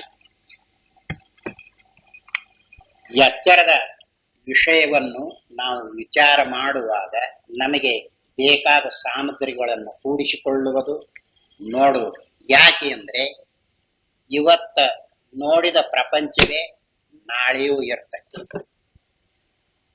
ಇವತ್ತಿನ ಪ್ರಪಂಚ ನಾಳೆಗೆ ಬದಲಾವಣೆ ಆಗುವುದಿಲ್ಲ. ಅದೇ ಪ್ರಪಂಚ, ಅದೇ ಜೀವರು, ಅದೇ ವ್ಯವಹಾರ ಹೀಗಿದ್ದುಕೊಂಡು ಮುಂದಕ್ಕೆ ಸಾಕಿಕೊಂಡು ಹೋಗ್ತಾ ಇರುತ್ತದೆ. ಆದ್ದರಿಂದಲೇ ಇಲ್ಲಿ ನಾವು ಹೀಗಿರುವುದರಿಂದ ಒಬ್ಬರಿಂದ ಒಬ್ಬರಿಗೆ ಉಪಕಾರ ಮಾಡುವುದಾಗಲಿ ಅಪಕಾರ ಮಾಡುವುದಾಗಲಿ ಹೀಗೆ ಸಾಧ್ಯವಾಗಿದೆ. ಇಷ್ಟೇ ಅಲ್ಲ, ಜ್ಞಾನಿಗಳು, ಶಕ್ತರು, ಉಪಕಾರ ಬುದ್ಧಿಯುಳ್ಳವರು ಆಗಿರುವ ಶಾಸ್ತ್ರಜ್ಞರು ಈ ನಿಯಮಿತವಾದ ಪ್ರಪಂಚದಲ್ಲಿ ವಸ್ತುಗಳ ಬೇರೆ ಬೇರೆ ಸ್ವಭಾವ ನಿಯಮಗಳನ್ನು ಹೊಸದಾಗಿ ಪರಿಶೋಧನೆ ಮಾಡಿ ಜನೋಪಕಾರಕವಾದ ಬೇರೆ ಬೇರೆ ಶಾಸ್ತ್ರಗಳನ್ನು ಏರ್ಪಡಿಸುತ್ತಿರುವರು. ಇದರಲ್ಲಿ ಇರುವ ನಿಯಮ ಯಾವ ದೇಶದಲ್ಲಿ, ಯಾವ ಕಾಲದಲ್ಲಿ ಯಾವ ನಿಯಮವು ಇದ್ದುಕೊಂಡಿರುತ್ತದೆಯೋ ಅದಕ್ಕೆ ಅನುಸರಿಸಿಯೇ ಹೀಗೆ ಮುಂದಕ್ಕೆ ವ್ಯವಹಾರವು ನಡೆಯುತ್ತಿರುವುದರಿಂದ ಜ್ಞಾನಿಗಳಾದವರು, ಸಂಶೋಧಕರು ಇವರೆಲ್ಲ ಎಚ್ಚರದಲ್ಲಿ ಯಾವುದನ್ನು ಕಂಡುಹಿಡಿದರೆ ಜನರಿಗೆ ಉಪಯೋಗವಾಗುತ್ತಿದೆಯೋ ಅಂತ ಕಂಡುಹಿಡಿದು ಅದನ್ನೆಲ್ಲ ಉಪಯೋಗಿಸ್ತಾ ಇದ್ದಾರೆ. ಸ್ವಾರ್ಥ ಬುದ್ಧಿಯುಳ್ಳವರು ಮತ್ತೊಬ್ಬರಿಗೆ ಅಪಕಾರ ಮಾಡಬೇಕೆಂದು ಬಯಸುವುದಕ್ಕೂ ಅವರ ದುಷ್ಟ ಸಂಕಲ್ಪದ ಪ್ರವೃತ್ತಿಯನ್ನು ತಡೆದು ಜಗತ್ತಿಗೆಲ್ಲ ಕಲ್ಯಾಣವಾಗುವಂತ ಮಾರ್ಗಗಳನ್ನು ಮಹಾತ್ಮರಾದವರು ಹುಡುಕಿ ತೆಗೆಯುವುದಕ್ಕೂ ಈ ಎಚ್ಚರದ ಪ್ರಪಂಚದಲ್ಲಿ ಅವಕಾಶ ಉಂಟು. ಇನ್ನು ಕೆಲವರು ಜನರಿಗೆ ಅಪಕಾರ ಮಾಡಬೇಕು ಅಂತ ಹೊರಟಿದ್ದಾರಲ್ಲ, ಅಂಥವರಿಗೆ ಇದು ಸರಿಯಲ್ಲ, ನೀವು ಹಿಡಿದ ಮಾರ್ಗ ಅಂತ ಬೋಧ ಮಾಡಿ ಒಳ್ಳೆಯದಾಗುವಂತೆ ಅವರಿಗೆ ಬುದ್ಧಿಯನ್ನು ಹೇಳುವುದು, ಶಾಸ್ತ್ರವನ್ನು ರಚಿಸುವುದು, ಇದೆಲ್ಲ ಎಚ್ಚರದ ಅವಸ್ಥೆಯೇ ಇರಬೇಕಲ್ಲವೇ? ಆದ್ದರಿಂದ ಎಚ್ಚರದಲ್ಲಿಯೇ ಇದನ್ನೆಲ್ಲ ಮಾಡುವುದಕ್ಕೆ ಸಾಧ್ಯವಿದೆ. ಆದರೆ ಕನಸಿನಲ್ಲಿ ಎಂಥ ಅವಕಾಶವೆಲ್ಲಿದೆ? ಕನಸಿನಲ್ಲಿ ಈಗ ಸಂಶೋಧನೆ ಮಾಡುವುದಕ್ಕಾಗಲಿ, ಏನಾದರೂ ಬರೆದಿಡುವುದಕ್ಕಾಗಲಿ, ಯಾವುದಾದರೂ ಕಂಡು ಹಿಡಿಯುವುದಕ್ಕಾಗಲಿ ಉಪಯೋಗವಾಗುತ್ತಿದೆಯೇ? ಎಲ್ಲ ಕನಸುಗಳು ನಮಗೆ ಬೇರೆ ಬೇರೆಯಾಗುವ ಅವಸ್ಥೆಗಳು. ಕನಸುಗಳು ಹೇಗೆ ಬರುತ್ತಿವೆ ಅಂದ್ರೆ, ನನಗಾದ ಕನಸು ನಿಮಗಿರುವುದಿಲ್ಲ, ನಿಮಗಾದ ಕನಸು ಇನ್ನೊಬ್ಬರಿಗಿರುವುದಿಲ್ಲ. ಹೀಗೆ ಅವರವರಿಗೆ ತೋರಿಕೊಂಡ ಕನಸು ಬೇರೆ ಬೇರೆಯಾಗಿ ಇರುತ್ತಿದೆ. ಅಲ್ಲಿ ಯಾವ ಹೊತ್ತಿಗೆ ಏನು ಆದೀತೆಂಬುದನ್ನು ಗೊತ್ತುಪಡಿಸುವುದಕ್ಕೆ ಆಗುವುದಿಲ್ಲ. ಕನಸಿರುತ್ತಿದೆಯಲ್ಲ, ಅಲ್ಲಿ ಬಂದಾಗ ಯಾವ ಹೊತ್ತಿಗೆ ಏನಾಗುತ್ತೋ ಹೇಳುವುದಕ್ಕೆ ಬರುವುದಿಲ್ಲ. ಇವನು ಸಲೀಸಾಗಿದ್ದುಕೊಂಡಿದ್ದಾನೆ, ಒಮ್ಮೆಗೇನೆ ಯಾವುದೋ ದೆವ್ ಬಂದು ಕುತ್ತಿಗೆ ಹಿಚ್ಚಿಗಿದಂಗ ಕಾಣಿಸ್ತದೆ. ಇವನು ಸಲೀಸಾಗಿದ್ದುಕೊಂಡಿದ್ದಾನೆ, ಯಾವುದೋ ಒಂದು ಭೀಕರ ರೂಪವು ಇವನ ಎದುರಿನಲ್ಲಿ ಕಂಡು ಆಗಲೇ ಹೆದರಿಸಿ ಇವನು ಸಾಯುವಂತೆ ಮಾಡ್ತಾ ಇದೆ. ಅಥವಾ ಇವನು ನೋಡುವಾಗ ಎದುರಿನಲ್ಲಿ ಒಂದು ಕುದುರೆ ಇದ್ದರೆ ಬೆಟ್ಟವಾಗಿ ತೋರಿಕೊಳ್ಳುತ್ತೆ. ಬೆಟ್ಟೈತಿ ಅಂತ ನೋಡುವುದರೊಳಗಾಗಿ ನದಿಯಾಗಿ ಹರಿದು ಹೋಗುತ್ತೆ. ಹೀಗೆ ನಿಯತವೇ ಇಲ್ಲ ಕನಸಿನಲ್ಲಿ. ಹೀಗಿರುವಾಗ ಅಲ್ಲಿ ಏನು ಸಂಶೋಧನೆ ಮಾಡುವುದಕ್ಕೆ ಬರುತ್ತಿದೆ, ಜನರಿಗೆ ಯಾವ ಉಪಕಾರವಾಗುತ್ತಿದೆ ಅಂತ ಹೀಗೆ ಅವನು ಎಚ್ಚರದ ಹೆಚ್ಚುಗಾರಿಕೆಯನ್ನು ತೋರಿಸ್ತಾ ಇದ್ದಾನೆ. ಒಬ್ಬರಿಗೊಬ್ಬರು ಉಪಕಾರವನ್ನಾಗಲಿ ಅಪಕಾರವನ್ನಾಗಲಿ ಮಾಡುವುದೆಲ್ಲಿ ಬಂತು? ಎಚ್ಚರಕ್ಕೆ ಹೆಚ್ಚಿನ ಬೆಲೆಯನ್ನು ಕೊಡುವ ದೃಷ್ಟಿಯು ನಿರ್ದುಷ್ಟವೆಂಬುದಕ್ಕೆ ಇದೊಂದು ಕಾರಣ. ಅದರಿಂದ ಒಬ್ಬರಿಗೊಬ್ಬರು ಉಪಕಾರ ಮಾಡುವುದಾಗಲಿ ಅಪಕಾರ ಮಾಡುವುದಾಗಲಿ ಕನಸಿನಲ್ಲಿ ಎಂದಾದರೂ ಸಾಧ್ಯವಾದೀತೆ? ಎಚ್ಚರವೇ ಇರಬೇಕಲ್ಲವೇ? ಆದ್ದರಿಂದ ಎಚ್ಚರದ ದೃಷ್ಟಿಯು ಇಷ್ಟು ಹೆಚ್ಚುಗಾರಿಕೆಯಿಂದ ಕೂಡಿಕೊಂಡಿದೆ. ಈ ದೃಷ್ಟಿಯ ಹಿರಿಮೆಯನ್ನು ಮನಗಾಣಿಸುವುದಕ್ಕೆ ಮತ್ತೊಂದು ವಿಷಯವನ್ನು ಇಲ್ಲಿ ತಿಳಿಸಬಹುದು. ಶಾಸ್ತ್ರಗಳಲ್ಲಿ ಧರ್ಮಾಧರ್ಮ, ಜನ್ಮಾಂತರ, ಲೋಕಾಂತರ ಮುಂತಾದ ವಿಚಾರಗಳನ್ನು ಉಪದೇಶಿಸಿ ಮನುಷ್ಯನಿಗೆ ಹೆಚ್ಚಿನ ಪರಮಾರ್ಥದ ಪುರುಷಾರ್ಥದ ಹಂಬಲನ್ನು ಹಚ್ಚಿರುತ್ತಿದೆಯಲ್ಲ, ಆ ಶಾಸ್ತ್ರೋದ್ದೇಶವು ನೆರವೇರುವುದಕ್ಕಾದರೂ ಎಚ್ಚರವಲ್ಲದೆ ಬೇರೆ ಗತಿಯುಂಟೆ? ಈಗ ಶಾಸ್ತ್ರದಲ್ಲಿ ಧರ್ಮ ಅಧರ್ಮ ಇವುಗಳನ್ನು ಹೇಳುತ್ತಿದೆ. ಅವುಗಳಿಂದ ಜನ್ಮಾಂತರಗಳು ಬರುತ್ತಿವೆ ಅಂತ ತೋರಿಸಿರುತ್ತೆ. ಅವುಗಳಿಂದ ಲೋಕಾಂತರವಾಗುತ್ತಿದೆ ಅಂತ ನಿರ್ಣಯ ಮಾಡಿದೆ. ಹೀಗೆ ಇವುಗಳನ್ನು ಉಪದೇಶ ಮಾಡಿ ಮನುಷ್ಯನಿಗೆ ಪುರುಷಾರ್ಥಗಳಿದ್ದುಕೊಂಡಿವೆಯಲ್ಲ, ಧರ್ಮ ಅರ್ಥ ಕಾಮ ಮೋಕ್ಷ ಅಂತ, ಇವುಗಳು ಸಾರ್ಥಕವಾಗಬೇಕಾದರೆ ಎಲ್ಲಿ ಸಾಧಿಸುವುದಕ್ಕೆ ಸಾಧ್ಯವಾಗುತ್ತಿದೆ? ಎಚ್ಚರದಲ್ಲಿ ಅಲ್ಲವೇ? ಮತ್ತು ಎಚ್ಚರವು ಇಲ್ಲದಿದ್ದರೆ ಇವುಗಳನ್ನು ಹೇಗೆ ಸಾಧಿಸುವುದಕ್ಕಾದೀತು? ಆದ್ದರಿಂದ ಈ ದೃಷ್ಟಿಯಿಂದ ನೋಡಿದರೆ ಎಚ್ಚರವು ಹೆಚ್ಚಿನದು ಅಂತ ತಾನೇ ಗೊತ್ತಾಗುತ್ತಿದೆಯಲ್ಲವೇ?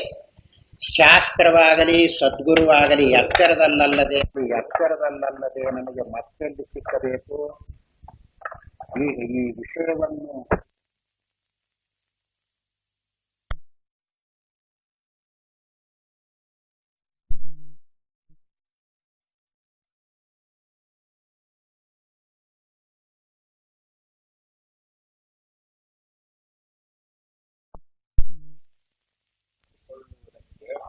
ನಾವು ಉಪದೇಶ ಮಾಡಬೇಕಾದ್ರೆ ಬಲ್ಲವರನ್ನು ಸೇರ್ಬೇಕಾದ್ರೆ ಎಚ್ಚರದ ಅವಸ್ಥೆ ಇರಬೇಕೋ ಇಲ್ಲವೋ? ಆ ಶಾಸ್ತ್ರದ ಪರಿಚಯವನ್ನು ಮಾಡಿಕೊಳ್ಳಬೇಕಾದ್ರೆ ಎಚ್ಚರದ ಅವಸ್ಥೆ ಇರಬೇಕೋ ಇಲ್ಲವೋ? ಅದರಂತೆ ನಡೆಯಬೇಕಾದ್ರೆ ಎಚ್ಚರದ ಅವಸ್ಥೆ ಇರಬೇಕೋ ಇಲ್ಲವೋ? ಆದ್ದರಿಂದ ಎಚ್ಚರವು ಎಷ್ಟು ಹೆಚ್ಚಿಂದು ಅಂತ ಇದರಿಂದ ಗೊತ್ತಾಗುತ್ತಿದೆ. ಪಾಪಾಚರಣೆ ಕೆಟ್ಟ ಪರಿಣಾಮವು ಪುಣ್ಯಕರ್ಮದ ಒಳ್ಳೆಯ ಪರಿಣಾಮವು ನಮಗೆ ಆಗಬೇಕಾದರೆ ಎಚ್ಚರದಲ್ಲದೆ ಮತ್ತೆಲ್ಲಿ? ಪಾಪದ ಫಲವಿದೆಯಲ್ಲ, ಬೇಕಾದ್ರೆ ಎಚ್ಚರದ ಅವಸ್ಥೆಯಲ್ಲಿ ಅನುಭವಿಸಬೇಕು. ಪುಣ್ಯ ಮಾಡಿದ್ದಾನಲ್ಲ, ಅದರ ಫಲ ಸುಖವಿರುತ್ತಿದೆಯಲ್ಲ, ಅದನ್ನು ಅನುಭವಿಸಬೇಕಾದ್ರೆ ಎಚ್ಚರವು ಇದ್ದುಕೊಂಡಿರಬೇಕು. ಆದ್ದರಿಂದ ಹೀಗೆ ನೋಡಿದರೆ ಎಲ್ಲ ಕಡೆಯಲ್ಲಿ ಎಚ್ಚರವನ್ನೇ ಅಪೇಕ್ಷೆ ಮಾಡುತ್ತದೆ. ಹೀಗೆ ನೋಡಿದರೆ ಲೌಕಿಕ ವ್ಯವಹಾರಕ್ಕೆ ಹೇಗೋ ಹಾಗೆ ವೈದಿಕ ವ್ಯವಹಾರಕ್ಕೂ ಎಚ್ಚರದ ದೃಷ್ಟಿಯು ಅತ್ಯಂತ ಅವಶ್ಯಕವೆಂಬುದರಲ್ಲಿ ಯಾವ ಸಂಶಯವೂ ಇಲ್ಲವೆಂದಾಗುತ್ತದೆ. ಬರೇ ಲೌಕಿಕದ ವ್ಯವಹಾರ ಅಷ್ಟೇ ಅಲ್ಲ, ಶಾಸ್ತ್ರೀಯ ವ್ಯವಹಾರವೂ ಸಹಿತ ವೈದಿಕ ವ್ಯವಹಾರವೂ ಸಹಿತ ಇರಬೇಕಾದ್ರೆ, ಪಾಪ ಮಾಡಬೇಕಾದ್ರೆ ಪುಣ್ಯ ಮಾಡಬೇಕಾದ್ರೆ ಜನ್ಮಾಂತರ ಬರಬೇಕಾದ್ರೆ ಲೋಕಾಂತರ ಬರಬೇಕಾದ್ರೆ ಏನಿರಬೇಕು? ಎಚ್ಚರವೇ ಇರಬೇಕಲ್ಲ. ಆದ್ದರಿಂದ ಎಚ್ಚರಕ್ಕೆ ಎಷ್ಟು ಹೆಚ್ಚಿನ ಬೆಲೆ ಐತಿ ಅನ್ನೋದು ಗೊತ್ತಾಗ್ತಾ ಇದೆ. ಇದೆಲ್ಲ ಹಾಗಿರ್ಲಿ, ಅವಸ್ಥಾತ್ರಯವಾದಿಗಳಾದರೂ ಎಚ್ಚರದ ದೃಷ್ಟಿಯನ್ನು ಕೈ ಬಿಡುವುದಕ್ಕಾದೀತೇನು? ಈಗ 3 ಅವಸ್ಥೆಗಳನ್ನು ವಿಚಾರ ಮಾಡಿ ನೋಡುವುದರಿಂದ ತತ್ವವನ್ನು ತಿಳಿದುಕೊಳ್ಳುವುದಕ್ಕೆ ಸಾಧ್ಯವಾಗುತ್ತಿದೆ ಅಂತ ಹೇಳುವುದಕ್ಕೆ ಹೊರಟಿದ್ದಾರಲ್ಲ, ಇವರು ಎಚ್ಚರದ ಅವಸ್ಥೆಯನ್ನು ಬಿಟ್ಟು ಎಲ್ಲಿ ಉಪದೇಶ ಮಾಡ್ತಾರ? ಎಚ್ಚರದ ಅವಸ್ಥೆ ಇರಬೇಕೋ ಇಲ್ವೋ? ಮತ್ ಹಾಗಾದ್ರೆ ಅವಸ್ಥಾತ್ರಯವಾದಿಗಳಿಗೂ ಏನ್ ಬೇಕು? ಎಚ್ಚರವೇ ಬೇಕು. ತತ್ವಜ್ಞಾನವನ್ನು ಮತ್ತೊಬ್ಬರಿಗೆ ಬೋಧಿಸುವುದಕ್ಕಾಗಲಿ, ತತ್ವಜ್ಞಾನದ ಪ್ರಯೋಜನವನ್ನು ವ್ಯವಹಾರದಲ್ಲಿ ಜನರಿಗೆ ತೋರಿಸಿಕೊಡುವುದಕ್ಕಾಗಲಿ ಎಚ್ಚರದ ದೃಷ್ಟಿಗೆ ಅವರು ಶರಣ ಹೋಗಬೇಕಾಗುತ್ತದೆ. ಅದರಿಂದ ಈ ಅವಸ್ಥಾತ್ರಯವಾದಿಗಳು ಇವರು ಎಚ್ಚರದ ಅವಸ್ಥೆಯಲ್ಲೇ ತಾವು ತಿಳ್ಕೊಂಡಿರುವ ವಿಷಯವನ್ನು ತಿಳಿಸಬೇಕು. ಜನರಿಗೆ ಅದರ ಉಪಕಾರವು ಆಗಬೇಕಾದರೆ ಅವರು ಎಚ್ಚರದ ಅವಸ್ಥೆಯಲ್ಲಿ ಇದ್ದುಕೊಂಡು ಅದನ್ನು ತಿಳಿಸಿಕೊಡಬೇಕು.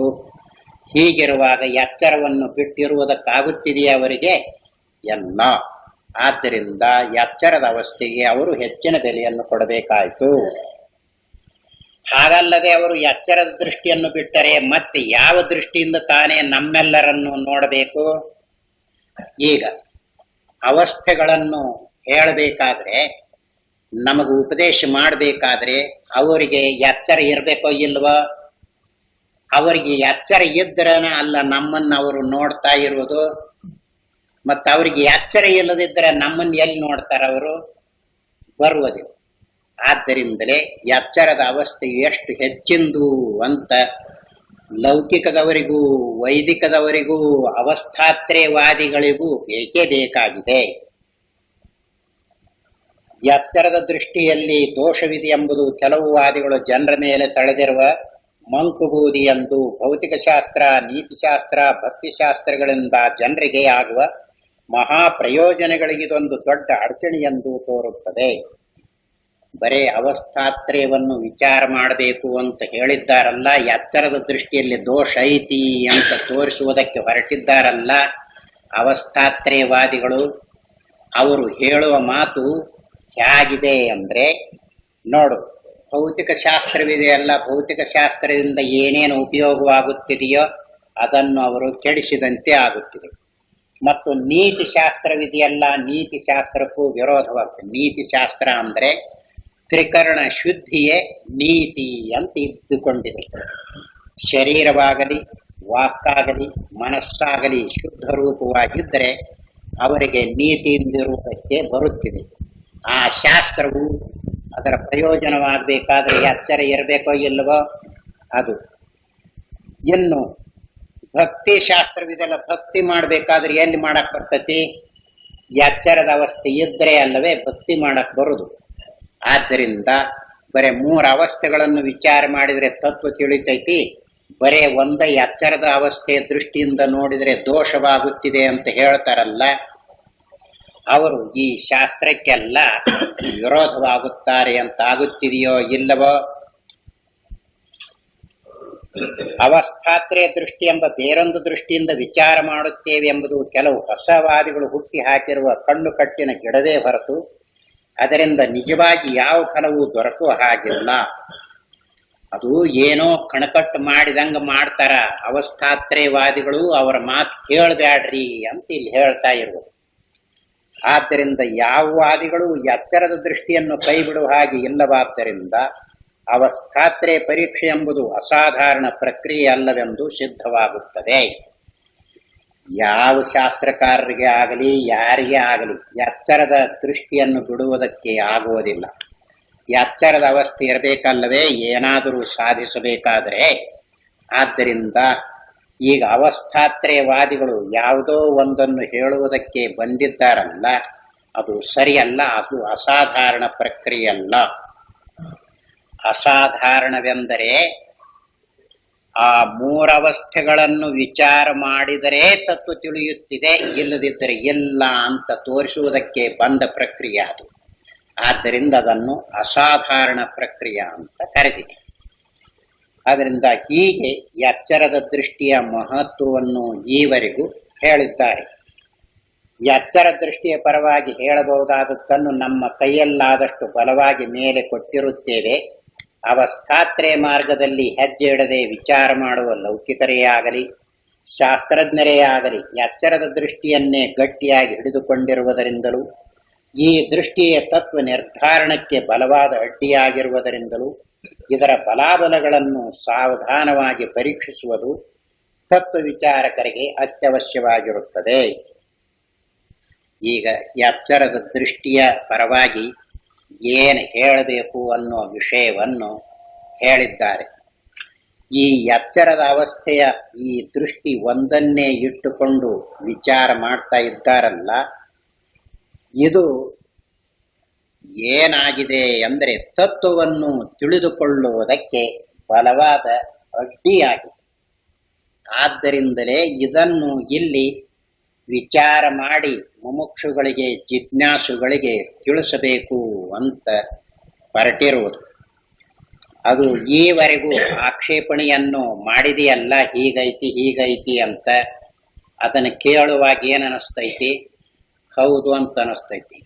ನಿನ್ನೆಯೂ ಪ್ರಪಂಚವನ್ನು ವಿಚಾರ ಮಾಡಿದ್ರೆ ಇಂಥ ಲಾಭ ಐತಿ ಅಂತ ಅವ್ರು ಹೇಳಿದಾಗ ಏನನಿಸಿತ್ತು? ಹೌದಳ, ಅವ್ರು ಹೇಳುವುದ ಸರಿ ಅಂತ ಅನಿಸಿತ್ತು. ಅದಕ್ಕೆ ಉತ್ತರ ಹೇಳಿದಾಗ ಏನಾಯ್ತು? ಆಗ್ಲೇನೆ ಬದಲಾಯಿಸಿಕೊಂಡು ಇತ್ತಾಗ ಬರುವಂಗಾಯ್ತು. ಅದರಂತೆ ಈಗ ಎಚ್ಚರದ ಅವಸ್ಥೆಯ ದೃಷ್ಟಿಯ ಪರವಾಗಿ ಏನು ಹೇಳಿದ್ದಾರಲ್ಲ, ಇದನ್ನು ಕೇಳಿದಾಗ ಏನನಿಸ್ತೈತಿ? ಹೌದು, ಮತ್ತು ಎಚ್ಚರ ಇದ್ದರೆ ಎಲ್ಲ ಇದನ್ನು ಮಾಡುವುದು, ಸುಖ ದುಃಖಾದಿಗಳನ್ನು ಕಡಿಮೆ ಮಾಡಿಕೊಳ್ಳುವುದು, ಹೆಚ್ಚು ಮಾಡಿಕೊಳ್ಳುವುದು, ಉಪಕಾರ ಮಾಡುವುದು, ಅಪಕಾರ ಮಾಡುವುದು, ಶಾಸ್ತ್ರವನ್ನು ಓದುವುದು, ಒಬ್ಬರಿಗೊಬ್ಬರಿಗೆ ಬೋಧಿಸುವುದು, ತಿಳಿದುಕೊಳ್ಳುವುದು ಎಚ್ಚರದಲ್ಲಿ ಅಲ್ಲದೆ ಇನ್ಯಾವಲ್ಲಿ ಅಂತ ಈಗ ಅನಿಸಿತೋ ಇಲ್ವೋ? ಇದೇ ಬರೇ ಒಂದೇ ಒಂದು ಎಚ್ಚರದ ಅವಸ್ಥೆಯನ್ನಿಟ್ಟುಕೊಂಡು ವಿಚಾರಕ್ಕೆ ಹೊರಟ್ರೆ ತತ್ವವು ನಿಲಕದೆ ಈ ಜನ್ಮ ಮರಣ ಚಕ್ರದಲ್ಲಿ ಸಿಕ್ಕಿ ಹೋಗ್ತಾ ಇದ್ದಾನೆ ಅನ್ನುವುದಕ್ಕಾಗಿಯೇ ಅದರ ಪರವಾಗಿ ಏನು ಹೇಳಬೇಕು ಅನ್ನುವುದನ್ನೆಲ್ಲ ಹೇಳಿ ಉತ್ತರ ಹೇಳ್ತಾ ಇದ್ದಾರೆ. ತತ್ವ ವಿಚಾರವನ್ನು ಎಲ್ಲರೂ ಎಚ್ಚರದಲ್ಲಿಯೇ ಮಾಡಬೇಕಾಗಿರುವುದೆಂದು, ಅದರಿಂದಾಗುವ ಪ್ರಯೋಜನವನ್ನು ಎಚ್ಚರದಲ್ಲಿಯೇ ಪಡೆಯಬೇಕಾಗಿರುವುದೆಂದು ಆಕ್ಷೇಪದಲ್ಲಿ ಹೇಳಿದೆಯಷ್ಟೇ. ಇದೇನೋ ಸರಿಯೇ. ಈಗ ತತ್ವ ವಿಚಾರವನ್ನು ಮಾಡಬೇಕು ಅನ್ನೋದು ಎಲ್ಲಿ? ಎಚ್ಚರದ ಅವಸ್ಥೆಯಲ್ಲಿ. ಈ ತತ್ವ ವಿಚಾರದಿಂದಾಗುವ ಪ್ರಯೋಜನವಿದೆಯಲ್ಲ, ಇದನ್ನು ಎಲ್ಲಿ ಹೊಂದುವುದು? ಎಚ್ಚರದ ಅವಸ್ಥೆಯಲ್ಲಿ ಅಂತ ಆಕ್ಷೇಪಕಾರನು ಹೇಳಿದ್ದಾನಲ್ಲ, ಅದೇನೋ ಸರಿಯಾಗಿದೆ. ಏಕೆಂದರೆ ತತ್ವವನ್ನು ತಿಳಿಯದಿರುವುದೆಂಬುದು ಎಚ್ಚರದಲ್ಲಿ ಆಗಿರುವುದರಿಂದ ಅದನ್ನು ತಿಳಿದುಕೊಳ್ಳಬೇಕಾದದ್ದು ಎಚ್ಚರದಲ್ಲಿ ಎಂಬುದು ಒಪ್ಪತಕ್ಕದ್ದಾಗಿದೆ. ಯಾಕೆ ಅವನು ಹೇಳಿದ್ದು ಸರಿ ಅಂದ್ರೆ, ತತ್ವವನ್ನು ತಿಳಿದಿಲ್ಲ ಅಂತನ್ನೋದು ಯಾವಾಗ ಅನಿಸೈತಿ? ಎಚ್ಚರದ ಅವಸ್ಥೆಯಲ್ಲಿ. ತತ್ವವನ್ನು ತಿಳಿಯಬೇಕು ಅಂತ ಹೊರಟಿದ್ದಾನಲ್ಲ, ಎಲ್ಲಿ? ಎಚ್ಚರದ ಅವಸ್ಥೆಯಲ್ಲಿ. ಆದ್ದರಿಂದಲೇ ತಿಳಿಯಬೇಕಾದದ್ದು ಎಚ್ಚರದಲ್ಲಿ. ಆದ್ದರಿಂದ ಎಲ್ಲಿ ನಮಗೆ ಅದು ತಿಳಿಯಲಿಲ್ಲ ಅಂತ ಅನಿಸಿದೆಯೋ ಅಲ್ಲೇ ವಿಚಾರ ಮಾಡಿ ತಿಳಿದುಕೊಳ್ಳುವುದು ನ್ಯಾಯವಾಗಿದೆ. ಆದರೆ ವಿಚಾರವನ್ನು ಯಾವ ದೃಷ್ಟಿಯಿಂದ ಮಾಡಬೇಕು? ಇದು ಮುಖ್ಯ. ವಿಚಾರ ಮಾಡುವಾಗ ಯಾವ ದೃಷ್ಟಿಯಿಂದ ಮಾಡಬೇಕು? ನಾವು ಎಚ್ಚರಕ್ಕೆ ಮಾತ್ರ ಕಟ್ಟು ಬಿದ್ದವರೆಂಬ ದೃಷ್ಟಿಯಿಂದ ಮಾಡಬೇಕೆ? ಎಚ್ಚರಕ್ಕೆ ಹೊರತಾಗಿರುವವರೆಂಬ ದೃಷ್ಟಿಯಿಂದ ಮಾಡಬೇಕೆ? ಇದೀಗ ಪ್ರಶ್ನೆ.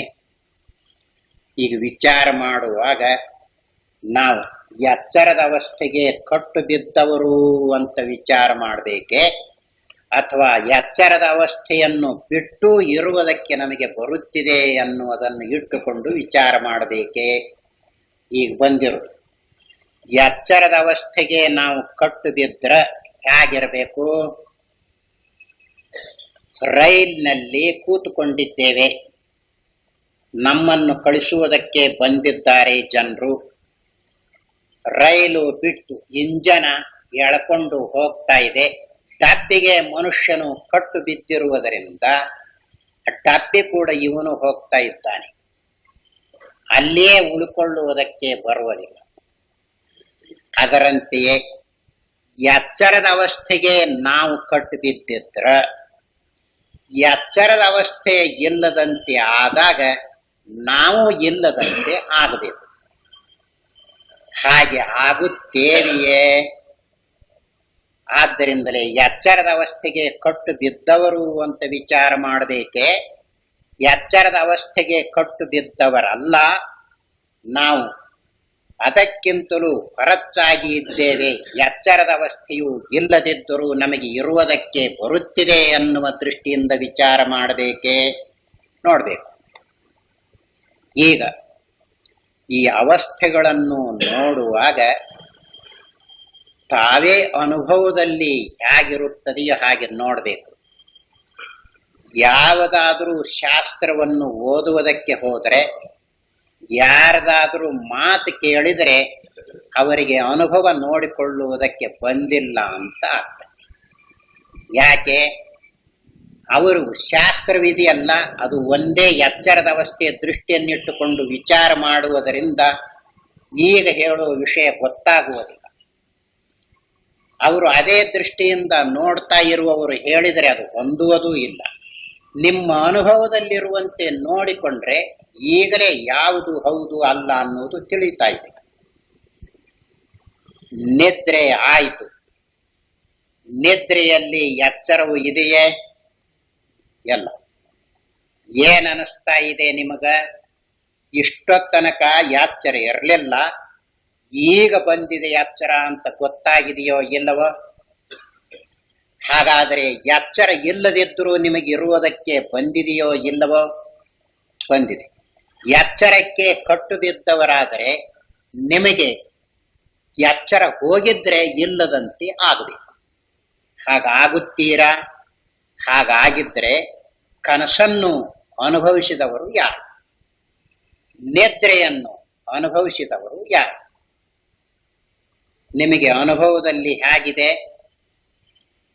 ಎಚ್ಚರದ ಅನುಭವದಂತೆ ಕನಸಿನ ಅನುಭವವು ನಿದ್ರೆಯ ಅನುಭವವು ಇದ್ದುಕೊಂಡಿರುವುದರಿಂದ ಎಚ್ಚರದ ಅವಸ್ಥೆಗೆ ಕಟ್ಟು ಬಿದ್ದೀರಾ?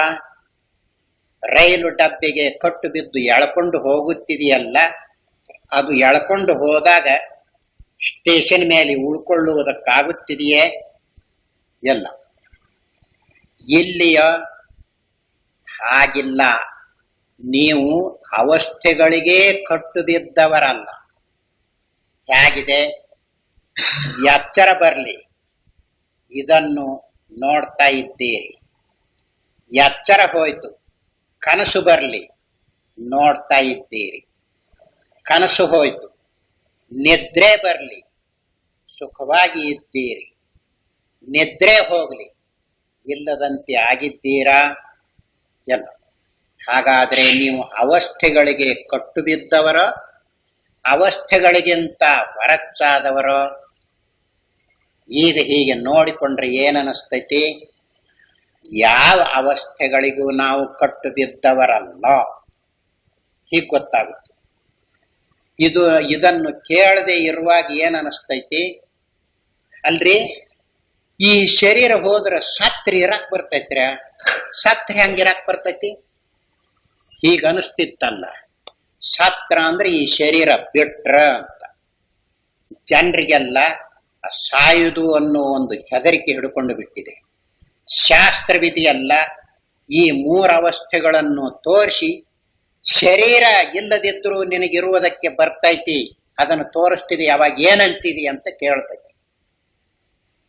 ಈ ಶರೀರ ಎಚ್ಚರದಲ್ಲಿದ್ದುಕೊಂಡಿದೆ. ಈ ಶರೀರವನ್ನು ಬಿಟ್ಟು ಇದ್ದೀರೋ ಇಲ್ಲವೋ? ನಿದ್ರೆ ಅನುಭವ ಆಗಿರುವಾಗ ಈ ಶರೀರದ ಅಭಿಮಾನವಿದೆಯೇ ನಿಮಗೆ? ಎಲ್ಲ. ಹಾಗಾದರೆ ನೀವು ಇದ್ದೀರೋ ಇಲ್ವೋ? ಮತ್ತೆ ಈ ಶರೀರ ಇಲ್ಲದಿದ್ದರೆ ನನಗೆ ಇರಾಕ್ ಯಾಕೆ ಬರ್ತೈತಿ ಅಂತ ಹೇಳ್ತೀರಲ್ಲ. ಯಾಕೆ ಹಾಗಾಗುತ್ತಿದೆ ಅಂದ್ರೆ, ಈ ಶರೀರ ಇದ್ರೆ ನಾನು ಇರ್ತೇನೆ, ಈ ಶರೀರ ಹೋದ್ರೆ ನಾನು ಇರುವುದಿಲ್ಲ. ಆದ್ದರಿಂದಲೇ ಈ ಶರೀರ ನಾನು ಅಂತ ತಿಳ್ಕೊಂಡಿರುವುದರಿಂದ ಹಿಡ್ಕೊಂಡು ಬಿಟ್ಟೈತಿ.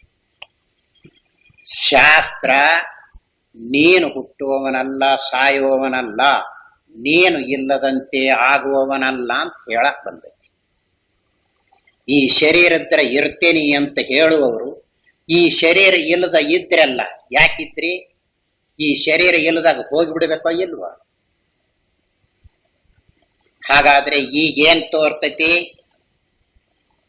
ಈ ಶರೀರೇಂದ್ರಿಯಾದಿಗಳು ನಮಗೆ ಅಂಟಿಕೊಂಡಿಲ್ಲ.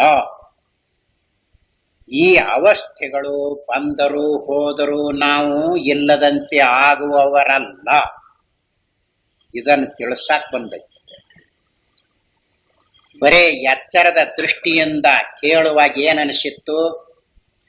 ಹೌದಪ್ಪ, ಎಚ್ಚರದಲ್ಲಿ ಅಲ್ಲವೇ ಸುಖ ದುಃಖಾದಿಗಳನ್ನು ಬರುವಂತೆ ಹೋಗುವಂತೆ ಮಾಡಿಕೊಳ್ಳುವುದು, ಅಭ್ಯಾಸ ಮಾಡುವುದು, ಹುಟ್ಟುವುದು, ಬೆಳೆಯುವುದು ಎಲ್ಲ ಆಗುವುದು ಎಚ್ಚರದಲ್ಲಿ.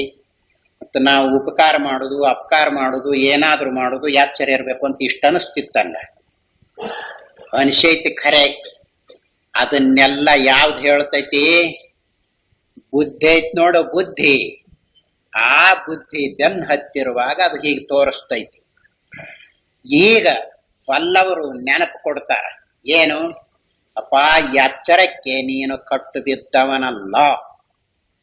ಎಚ್ಚರದ ಅವಸ್ಥೆ ಇಲ್ಲದಿದ್ದರೂ ನಿನಗಿರುವುದಕ್ಕೆ ಬರುತ್ತಿದೆ, ಕನಸಿನ ಅವಸ್ಥೆ ಇಲ್ಲದಿದ್ದರೂ ನಿನಗಿರುವುದಕ್ಕೆ ಬರುತ್ತಿದೆ.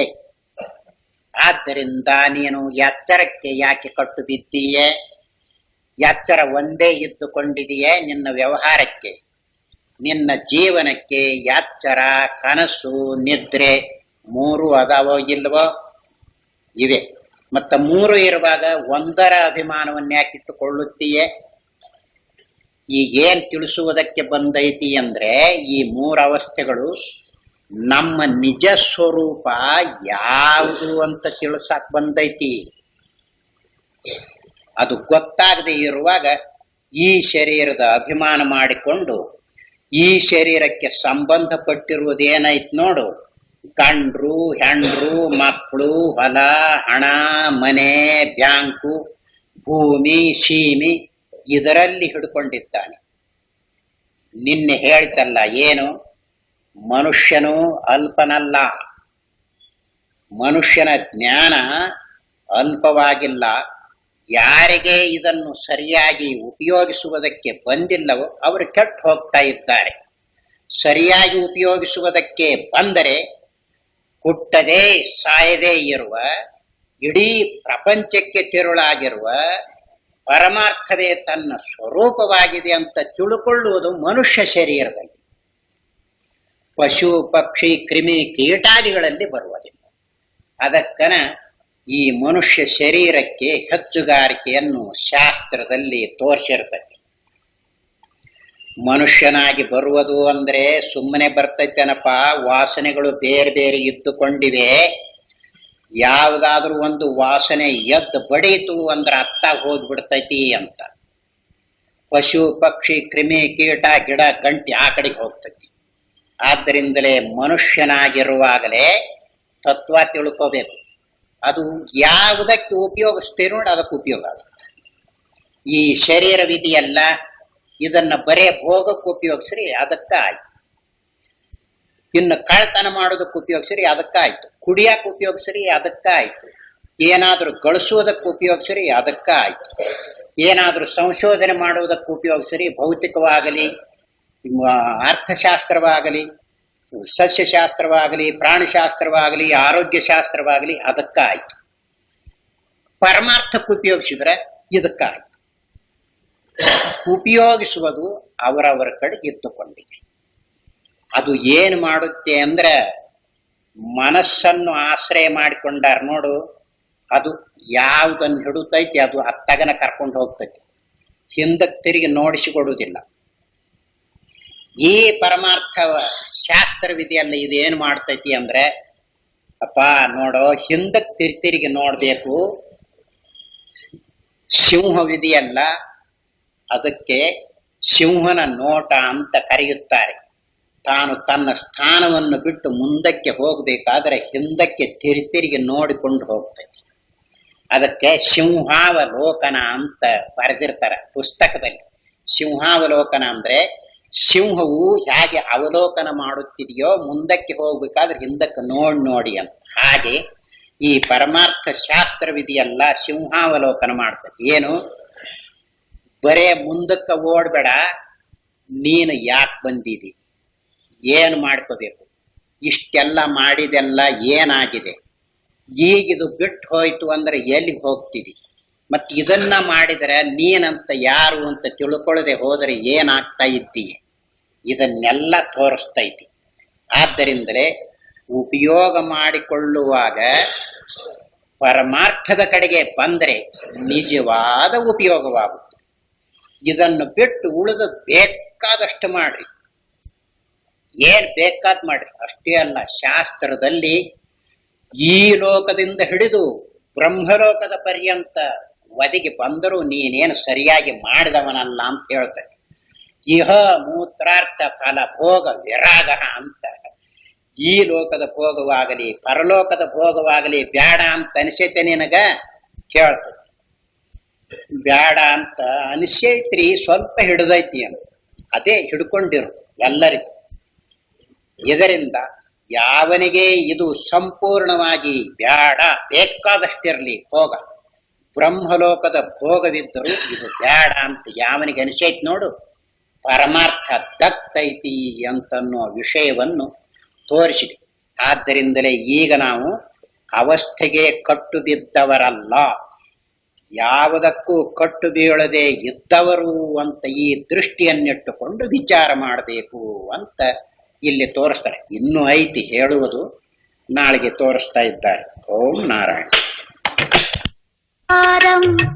84 లక్షల సంతానం, సప్తస్వర సంగీతం, నవరసాల సాహిత్యం రంగరించుకున్నది రంగుల వలయం.